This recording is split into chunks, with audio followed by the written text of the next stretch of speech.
Sziasztok! Megnézzük, hogy az, akivel már voltál korábban kapcsolatban, aki régen a szívedben volt, vagy lehet, hogy még most is a szívedben van, ővele mi a helyzet. Szóval exes kirakás következik, és kommentekben láttam, hogy olyat is kérnétek, hogy akik csak külön vannak, de még nem exek, vagy azért vannak külön, mert még nem voltak együtt, vagy azért vannak külön, mert még nem tudják, hogy most mit csináljanak, és gondolkodási időn vannak. Úgyhogy azt szeretném mondani, hogy nekik lesz a következő holnap, hogy ők náluk mi a helyzet. De most akkor az következik, hogy az, aki valaha a szívedben volt, akivel lehet, hogy voltál együtt, lehet, hogy volt kapcsolatotok, már úgy értem, hogy együttélős, lehet, hogy csak szerelmi kapcsolat volt, és végül is még nagyobb elköteleződés nem történt. Szóval mi a helyzet azzal, aki egykor a szívedben volt? Lássuk, mi a helyzet nála. Lássuk, mi a helyzet nála. Mi a helyzet nála most azzal, aki egykor a szívedben volt?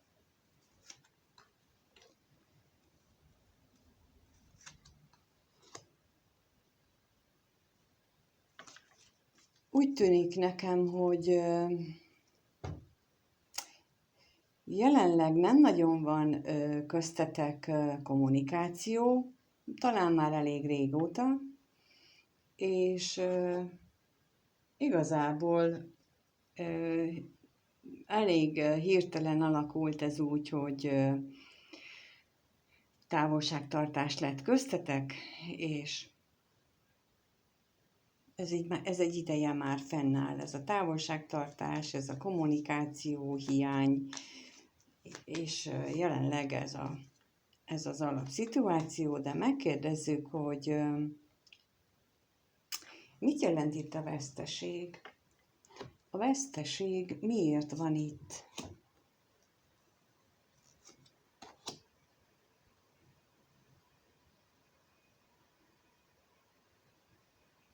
Egy szerencsétlen kommunikáció volt, amiből veszteségként jöttetek ki, lehet, hogy egy veszekedés.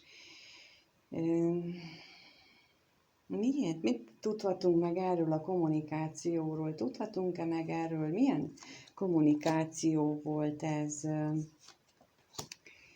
Milyen kommunikáció volt ez, ami így alakult?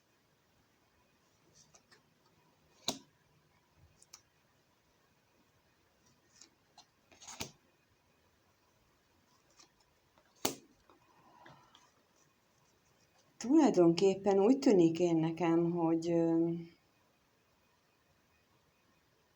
volt itt egy olyan helyzet, amikor nem őszintén lett elmondva az, amit gondol egyik vagy másik fél, és kiderültek a dolgok, és az miatt alakult ki ez a helyzet kettőtök között valószínűleg, és emiatt nincsen most köztetek kommunikáció, emiatt ilyen szerencsétlen, veszteséges ez a helyzet, mert ott akkor valami nagyon félrecsúszott, valami ilyen jó állapot, egy beteges helyzetből. A beteges helyzet tulajdonképpen az, amikor nem biztos, hogy önszántából valaki, de úgy félre kellett álljon, és ezt nem jól kommunikálta le. Mondjuk erre is gondolhatok. Tehát ugyan nem jól, hogy nem merte felvállalni azt a problémát, ami van.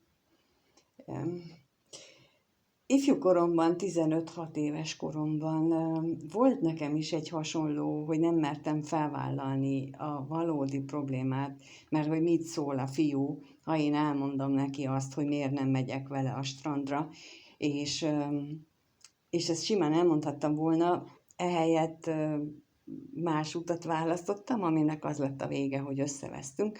Tehát valami ilyen típusú kommunikációra gondolok én itt. De lássuk akkor, mit jelent itt a váratlan öröm. Mi ez mégis, ami így neki örömet okoz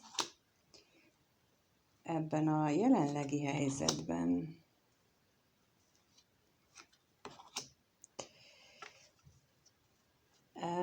Van itt egy olyan harmadik, vagy van itt egy olyan személy, hát ugye nem harmadik személy, mert hogy ti már nem vagytok kapcsolatban, de van körülötte valaki olyan személy, aki viszont féltékenykedik, vagy félelmeket ültet el benne, esetleg olyan is előfordulhat, hogy ő függ tőle mondjuk anyagilag, vagy úgy gondolja, hogy értékes ez a nő számára, és fél, hogy elveszíti. Lássuk a katonatisztet, mit jelent itt a katonatiszt. Ez a távolságtartásnál egy nagyon nagy szerelmet jelent. Ki ez a nagy szerelem? Megtudhatunk erről valamit, hogy ki ez a nagy szerelem? Mit tudunk erről a tolvaj? Szóval, ahol korábban volt házasság vagy tartós kapcsolat együtt, akkor lehetséges, hogy itt arra utalnak a lapok, hogy ez a helyzet most veletek, hogyha ti vagytok az, akinek volt ilyen kapcsolata, tehát hogy egy ténylegesen együtt élős kapcsolat, az az ő nagy szerelme, és attól van jelenleg ez a távolságtartás, és azzal kapcsolatosan éli meg ezt a veszteséges helyzetet. Jó, akkor nézzük meg az ő gondolatait. Úgy általában véve, hogy ő mire gondol most. Milyen gondolatok foglalkoztatják ebben a pillanatban, mivel foglalkozik ő most, mivel foglalkozik ő most.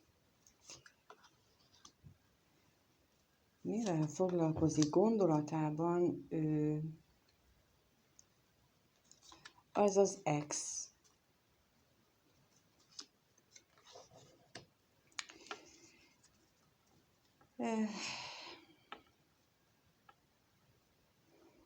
Tulajdonképpen talán egy olyan jogi természetű találkozón gondolkodik,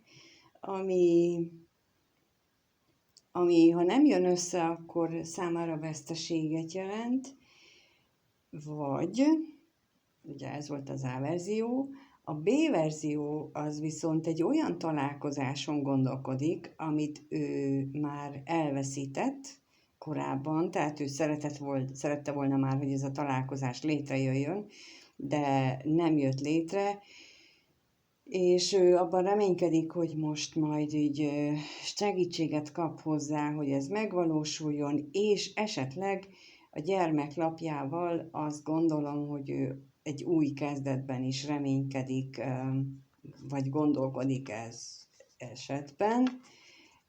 De megkérdezzük itt, mit jelent a bíró? Mit jelent itt a bíró?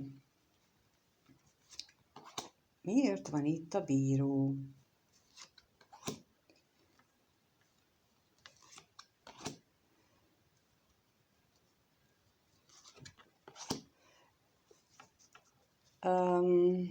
Egyes esetekben lehetséges, hogy egy nem túl jól alakuló ház adásvételi, ingatlan adásvételi szerződés miatt van itt ez a jogi eljárás, ami hát eléggé mellé ment, nem volt teljesen tisztázva mondjuk az elején néhány dolog, hogy mi a cél,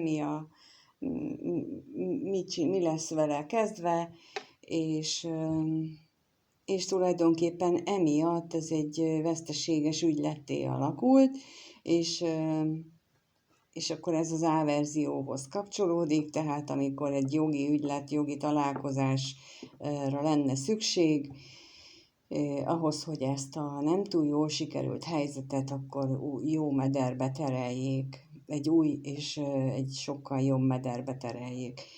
Ha kapcsolati szintre viszem le, akkor viszont azt jelentheti, hogy ez a találkozás rengeteg dilemma, veszekedés, ellenségeskedés, hamisság, konspiráció előzi meg az otthonában,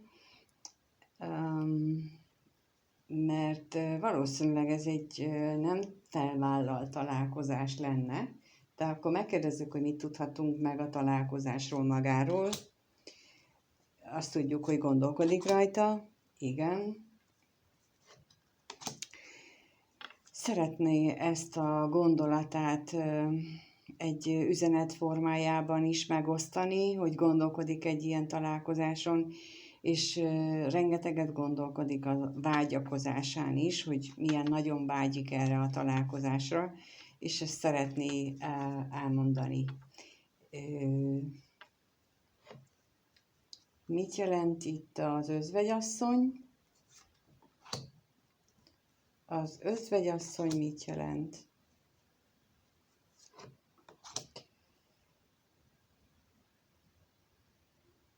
Hát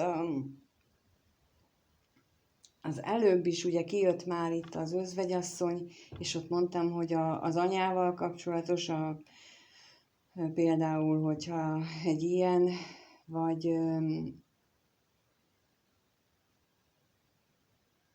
egy olyan nővel kapcsolatos, akivel van tartósabb, úgy értve kapcsolata, hogy nem szerelmi kapcsolata, hanem egy összeköttetése, vagy valamilyen együttműködése, és ez sokszor a vagyonon, a pénzen alapszik, de ez most valahogy már fontosságát vesztette. Már nem számít ez a vagyoni kapcsolódás tulajdonképpen. Lehetséges. Ha pedig mondjuk téged jelöl, mint idősebb személyt ez az özvegyasszony, akkor viszont jelentheti azt ugye a gyermeklapjával, hogy egy új kezdetet szeretne veled, ahol már, amit egy kicsit hosszabbra tervezne, mint ami eddig volt, komolyabbra, és ahol már tényleg nem számít a pénz, ahol már nem az lesz a lényeg a pénz, hanem mondjuk a vágy. Mert itt érzelem most nem jött ki, de a vágy igen. Jó, megnézzük azt, hogy milyen érzések vannak ő benne most, hogyan érez ő most, ez az ex, aki valaha a szíved csücske volt, aki valaha nagyon sokat jelentett a számodra, hogy mennyire az most is, azt még nem tudjuk, de ő hogyan érez most, milyen érzések vannak benne, csak úgy általában, nem kifejezetten rád, hanem úgy általában véve.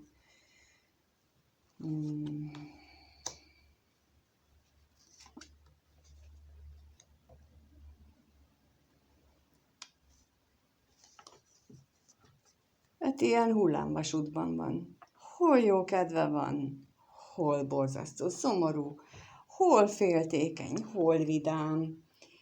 Tehát ilyen, azt gondolom, hogy gyakorlatilag óránként változik az ő hangulata. Egyszer fönt jár a fellegekben, aztán meg lezuhan a pince legmélyére, megjárja a poklot, poklát, mert hogy a féltékenység zöld szörnye is ott van az ő érzései között, és hát érzésük szintjén ő nagyon rossz állapotban van, de megnézzük, hogy mitől örül ő ennyire, mi ez az örvendezés az ő életében, mitől örül ennyire.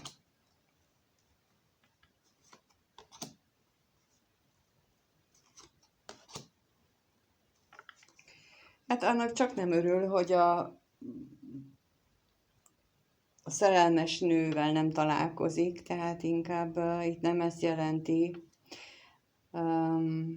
hanem attól örül, hogy ha arra gondol, hogy amikor ti találkoztatok, ha te vagy a szerelmes nő, ha arra gondol, amikor ő az ő szeretetőjével találkozik, az számára micsoda boldogság, de akivel jelenleg nincsen együtt, mert ugye a veszteség szerelmes nő, azt úgy értékelném, hogy elvesztett szerelmes nő, vel voltak ezek a találkozások, hát ez emeli őt a mennybe, és aztán zuhan le a pokolba, amikor meg ráébred a valóságra. Lássuk a féltékenységet, hogy arról mit lehet tudni, a féltékenységről mit lehet tudni.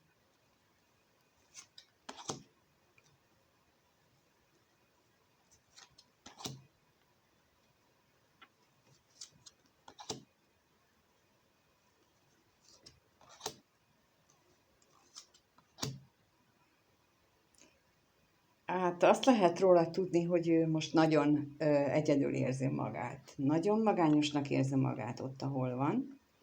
Nagyon sokat gondolkodik azon, hogy ideje volna meghozni egy döntést, hogy hátrahagyni azokat a kis hitűségeket, ami ezt a távolságot az ő valós otthonától ezt okozzák, és ez a féltékenységérzés, félelemérzés, ez ezzel kapcsolatos, hogy meghozza ezt a döntést, és csak gondolkodik jelenleg ezen a döntésen, hogy ő változtásokat szeretne, de egyenlőre még nincs meg hozzá a kellő ereje, hogy ezt meg is tegye. Jó, akkor megnézzük, hogy ő veled kapcsolatosan mit gondol ő veled kapcsolatosan? Mi az, amit ő veled kapcsolatban gondol?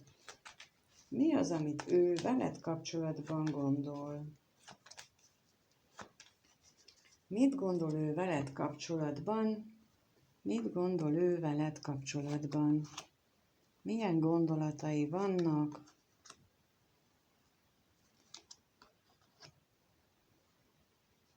Milyen gondolatai vannak veled kapcsolatban? Hát a szerelemre gondol, lehetséges, hogy egy elmúlt szerelemre, mert ugye az előbb is láttuk az ő saját érzéseinél, hogy a pozitív érzéseket akkor érzi, amikor a szeretett nővel ők együtt voltak, együtt örvendeztek. Itt a gondolatai, a veled kapcsolatos gondolatainál kijön a szerelem lapja, tehát ő valószínűleg te vagy számára a szeretett nő, és arra gondol, hogy egy tartós elkötelezettségnek rengeteg ellenzője lenne, vagy van, és még akár annak is, hogy beszéljetek egymással, de a gondolataiban ott van az a dolog, hogy hát ha a szerencse majd besegít, hát ha történik valami csoda, és akkor itten valami szuper történik. Lássuk, hogy mit jelent itt az ellenség. Ki itt az ellenség az ő véleménye szerint? Ki az ellenség ebben a helyzetben? Hát a világ, a körülmények. Mindenkit okol. És akkor megnézzük a házasságot. Mit jelent itt a házasság?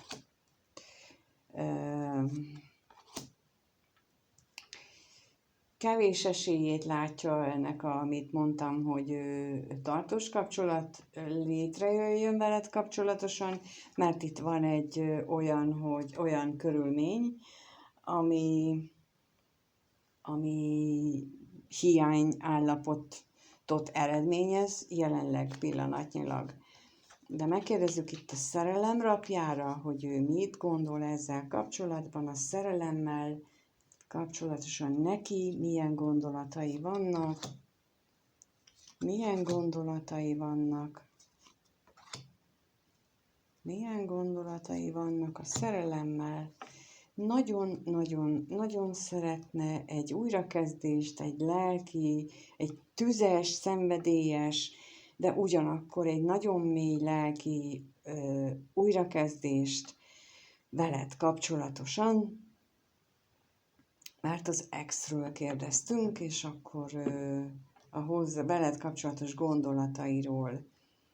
És itt egyértelműen az jön, hogy ő egy tüzes, szenvedélyes új kezdetet szeretne, ami stabil lesz, hosszabb távra szól, nem csak egy ilyen fellángolást tervez, hanem azt szeretné, ugye ott az elején is a házasság lapjával én ott is azt érzékeltem, hogy ő egy tartós kapcsolatban gondolkodik veled, illetve ha voltatok együtt, ott azt is jelentheti még, és ez most jut eszembe, hogy voltak olyan körülmények, amelyek ellenségesek voltak, és amelyek oda vezettek, hogy aztán ti szakítottatok, és egyes esetekben az állandóság lapja azt is jelentheti, hogy minthogyha a világ ellenetek fordult volna, és nektek ezt meg kellett lépni, de ő reménykedik abban, hogy ebből még lesz valami, és nagyon-nagyon sokat gondol erre, érzéssel, lélekkel, szenvedéllyel, szóval minden szinten. És mit érez ő, amikor nem rád gondol, hanem a veled kapcsolatban? Milyen érzései vannak? Mit érez ő irántad? Mit érez ő irántad? Mit érez ő irántad? Mit érez ő irántad? Ezt megkérdezzük. Hát középen a szerelem lapjával, mellette a vágyakozással elég egyértelmű, és a vágyakozás a beteljesülésnek a hiánya. Tehát egy beteges féltékenységet érez irántad elsősorban, nagyon féltékeny és fél is, de ezt mindjárt megkérdezzük. Még mindig nagyon szeret, nagyon vágyik utánad, aminek jelenleg a hiányát éli meg. De megkérdezzük ezt, hogy mit jelent itt a féltékenység az érzéseiben, az érzései között a féltékenység mit jelent?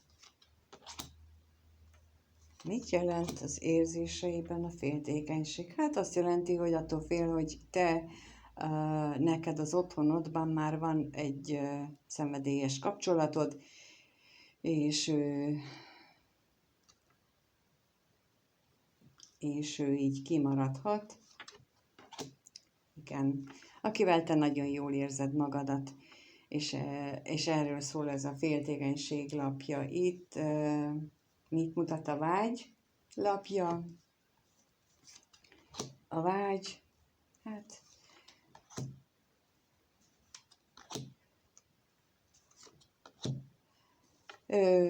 mint már az előbb is kijött, hogy ő nagyon szeretne találkozni veled, nagyon sokat vitázik magában azzal kapcsolatosan, hogy mit csináljon, hogy csinálja, és repülne hozzád, mint a legféltettebb kincséhez, mint a legdrágább dologhoz az életében, de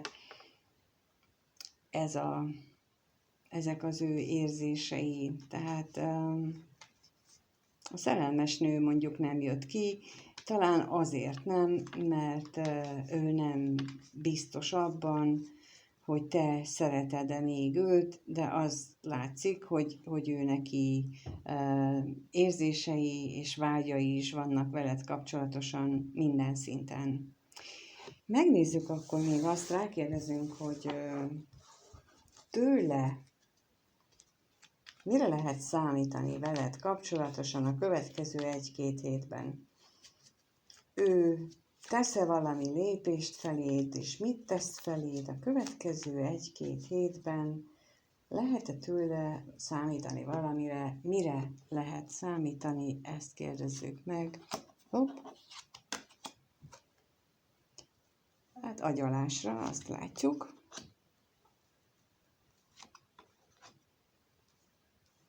Nagyon sokat gondolkodik azon, hogy újra kezdjétek a kommunikációt, beszéljetek arról, hogy milyen nagyon szenvedélyes és örömteli együttléteitek voltak, vagy lesznek. Erről fantáziál tulajdonképpen, mert más tényleges cselekvési dolgokra nem utalnak a lapok, de megkérdezzük azt, hogy a szerencsétlenséggel mit keres itt a szerencsétlenség? Mit keres itt? Mit akar itt ez a szerencsétlenség? Hát ugye már ugyanezen sorrendben kijött az előbb is a gondolatainál az, hogy ő nagyon tüzes gondolatai vannak, és mély lelki kapcsolódás is veled, és reméli, hogy ezek nem tűnnek el, nem lesznek semmivé, de megkérdezzük még az örvendezés, mit keres itt, miért van itt az örvendezés.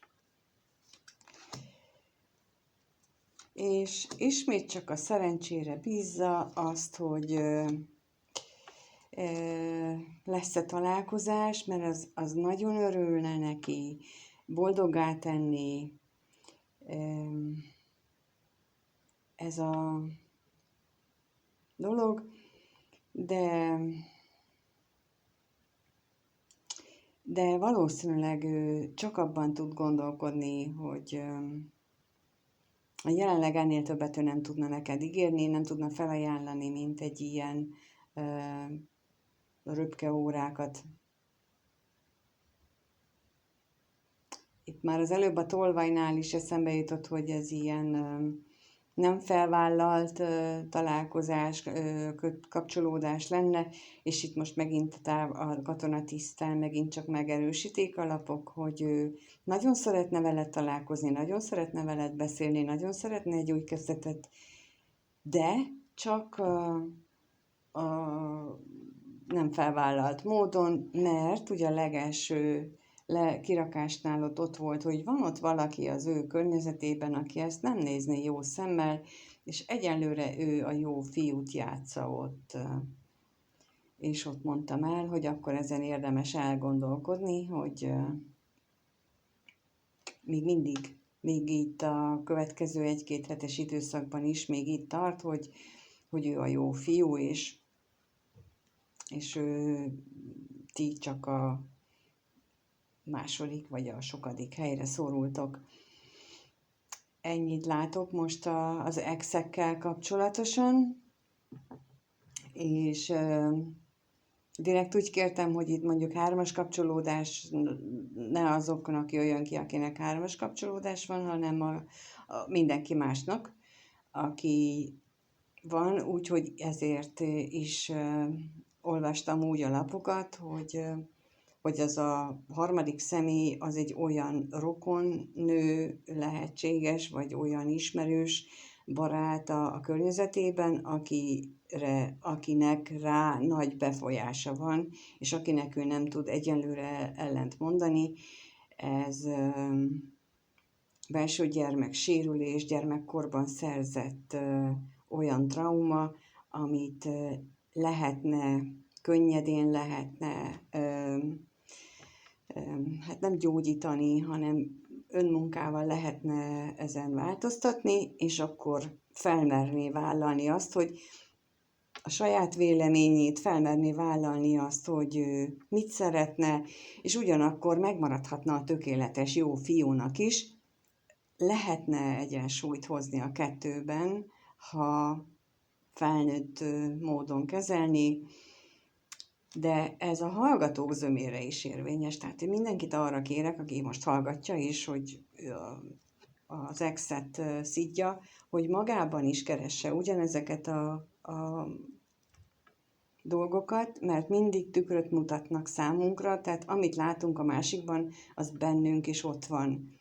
És azért mutatja a másik ezt felénk, hogy lássuk már meg magunkat ebben a tükörben. És ha neki szüksége van erre, akkor valószínűleg nekem is. Én ezt így elgondolkodtató témaként vetettem most fel, úgyhogy köszönöm, hogyha itt voltál, megnézted, meghallgattad. Köszönöm, ha lájkolsz, feliratkozol, és mindenkinek minden jót kívánok. Sziasztok!